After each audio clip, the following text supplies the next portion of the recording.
오늘 저는 사도행전 27장 중 1절로 8절의 말씀을 가지고 하나님의 은혜를 누리도록 하겠습니다. 코로나로 인하여 교회들이 비상이 걸렸습니다. 많은 교회들이 교인 수와 헌금이 주로 어려움을 겪고 있다는 소식을 듣습니다. 그러나 저는 그 위기가 하나님이 베푸시는 기적을 체험하는 기회가 되리라고 굳게 믿습니다. 전화위복이 되는 것입니다. 오늘 우리가 읽은 말씀 중에 보면 바울은 큰 위기에 놓이게 되었습니다. 재판 과정에 있어서 구금 상태에 있었고 게다가 로마로 가게 되어 바다와 풍랑의 위험이 찾아왔습니다. 언제 무슨 일이 일어날지 알 수 없는 열악한 상황이었습니다. 그런데 바로 이때 하나님의 돌보심이 구체적으로 하나하나씩 사도 바울에게 임합니다. 지금 우리들은 교회적으로 위기에 있지만 그러나 하나님께서 돌보아 주실 줄로 믿고 전진하는 신앙을 유지해야 되겠습니다.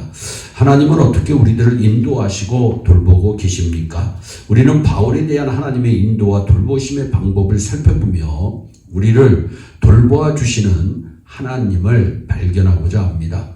먼저 불신자인 백부장 율리오를 통해서 하나님께서는 사도 바울을 보호하십니다. 43절 말씀해 보세요. 백부장이 바울을 구원하려 하여 이렇게 말씀합니다. 하나님은 불신자까지 동원하여 바울을 돌보아 주셨습니다.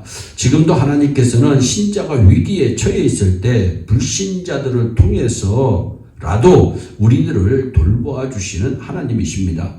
이거 우리 성도가 믿어야 합니다. 이것을 보면 불신자도 하나님의 손안에 있다는 사실을 우리는 깨달아야 합니다. 천하 만물이 하나님의 손 안에 있습니다. 바벨론의 느부갓네살 왕을 통해서 이스라엘을 징계하신 하나님이십니다. 페르시아의 고레스 왕을 통해서 포로된 이스라엘 백성들을 해방시켜 주신 하나님이십니다. 돌아와서 성전을 건축하도록 하신 것을 보면 세상의 모든 것이 다 하나님의 권세 아래 하나님의 섭리 가운데 있다는 것을 우리는 깨달을 수 있습니다. 또한 재판을 받기 위해서 로마로 가고 있는 바울의 동행자로 아리스다고라고 하는 사람을 세워 주셔 바울을 돌보아 주십니다. 왜 그랬을까요? 첫째로 위로해 주기 위해서였고, 둘째로 협력하기 위해서였고, 셋째로 봉사를 하게 하기 위함입니다.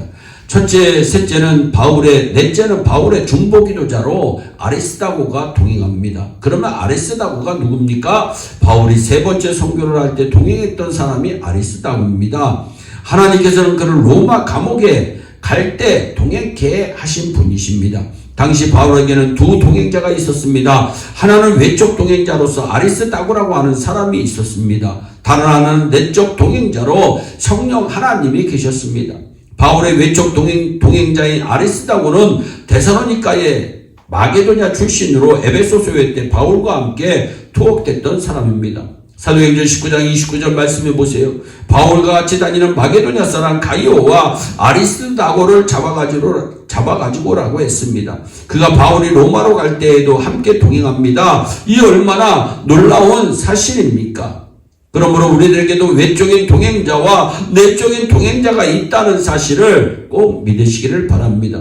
시편 23편 6절입니다. 나의 평생의 선하심과 인자하심이 정녕 나를 따르리니.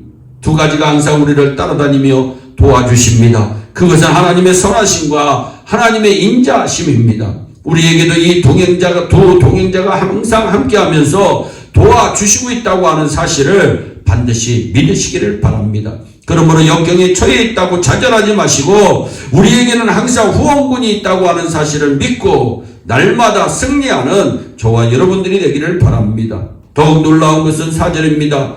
바람을 통해서 직항로를 피하게 해 주시면서 돌보아 주신 분이 우리 하나님이십니다. 얼마나 놀라운 하나님의 보호입니까? 이 풍랑이 이연연하여 더 빨리 갑니다라고 하는 찬송가까지도 있습니다. 얼마나 세밀하신 하나님, 귀하신 하나님. 그러면 우리는 하나님의 도우심 아래서 지금 우리가 당면하고 있는 역경들을 어떻게 감당하면서 해결해야 할까요? 먼저 아무리 강조해도 부족한 말, 기도부터 해야 합니다. 김영길 한동대학교 총장이 오래전에 간증합니다. 그가 재정적인 고통을 당하고 심지어 모략까지 당해서 감옥에 들어가기도 하였으나 하나님을 믿는 믿음으로 잘 극복했다고 하는 간증입니다. 감사한 것은 저는 지금까지 기도해서 응답이 안 된 것이 없습니다. 참 놀라운 것은 때로는 일기에 대해서도 하나님께 기도합니다. 밖에서 행사를 준비하는데 갑자기 일기예보에는 비가 온다고 합니다. 할 수 없이 비 오는 시간을 늦춰달라고 기도합니다.